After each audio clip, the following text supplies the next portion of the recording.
এইটো কয় ইছলামে পৰ্দাৰ মাজত ৰাখি মহিলাসকলৰ যি স্বাধীনতা আছিল তাক নষ্ট কৰিছে, যি গৰ্ব আছিল তাক খৰ্ব কৰিছে, অধিকাৰ নষ্ট কৰিছে।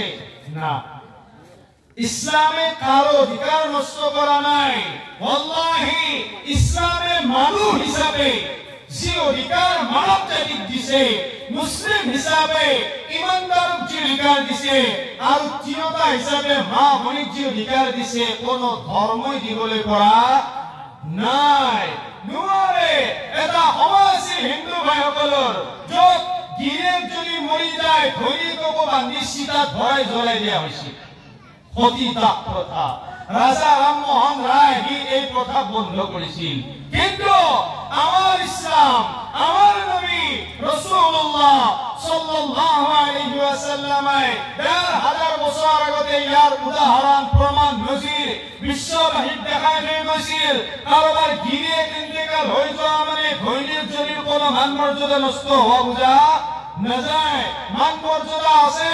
হে বিশ্ববাসী শুনা, সবচেয়ে শ্ৰেষ্ঠ মানুহজন, সবচেয়ে শ্ৰেষ্ঠ নবীজনে ২৫ বছৰ বয়সত দুবাৰ বিধৱা হোৱা এজনী তিৰোতা ৪৫ বছৰীয়া বৃদ্ধা মহিলা এজনীক বিবাহ কৰাই বিশ্ববাসীক মেছেজ দিলে, পেগাম দিলে, গিৰিয়েকৰ লগত জিন্দাই পুৰি দিয়া নহয়, দফন কৰা নহয়। নাৰী জাতিৰ অধিকাৰ আছে বুলি মই নিকাহৰ মাধ্যমত প্ৰমাণ কৰি থৈ গলো। গিৰিয়েক ইন্তেকাল হোৱাৰ পিছতো সম্পূৰ্ণ মান মৰ্যাদাৰ সৈতে এজনী তিৰোতাৰ জীয়াই থকাৰ সম্পূৰ্ণ অধিকাৰ আছে। আল্লাহৰ কসম, এই অধিকাৰ কেৱল ইছলামে দিছে, কেৱল ইছলামে দিছে। আজি কোৱা হয় ইছলামত নাৰীসকলৰ কোনো শিক্ষাৰ অধিকাৰ নাই। কোনে কয় নাৰী শিক্ষাৰ আন্দোলন কৰিছে, ৰাস্তাই ঘাটে তেওঁলোকে প্লে কাৰ্ড লৈ আন্দোলন কৰিছে, প্ৰয়োজন নাই। তোমালোকে ৩০ বছৰ আগত ৫০ বছৰ আগত নাৰী শিক্ষাৰ আন্দোলন কৰিছা। আৰু মোৰ নবী, আমাৰ নবীয়ে ৩০ বছৰ নহয় ১৫০০ বছৰ আগতে নাৰী শিক্ষাৰ কথা কৈছে। যদি মুছলিমে দিয়া নাই, মুছলিমৰ দোষ, ইছলামৰ নহয়, ইছলামৰ নহয়। ১৫০০ বছৰ আগতে আমাৰ নবী কৈ গ'ল, তালাবুল ইলমি ফাৰিদাতুন আলা কুল্লি মুছলিমিন ওয়াল মুছলিমাত।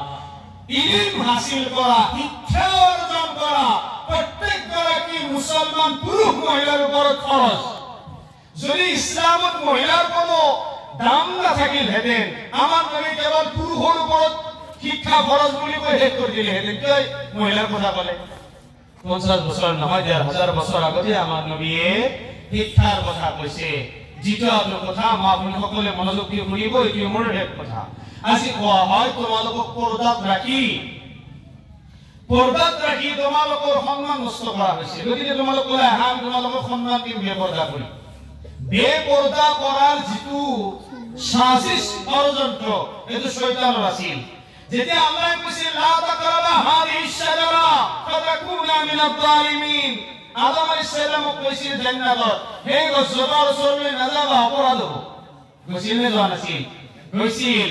আৰু যেতিয়া জান্নাতৰ সেই নিষিদ্ধ ফল অথবা সেই গছজোপাৰ ওচৰলৈ গৈছিল, সৰ্বপ্ৰথম তেতিয়া তেওঁলোকৰ দেহৰ পৰা কি নাইকিয়া হৈছিল? পোচাক নাইকিয়া হৈছিল, কাপোৰ নাইকিয়া হৈছিল, কাপোৰ খুলি গৈছিল। ষড়যন্ত্ৰটো কিন্তু তাতো শয়তানৰ আছিল। শয়তানৰ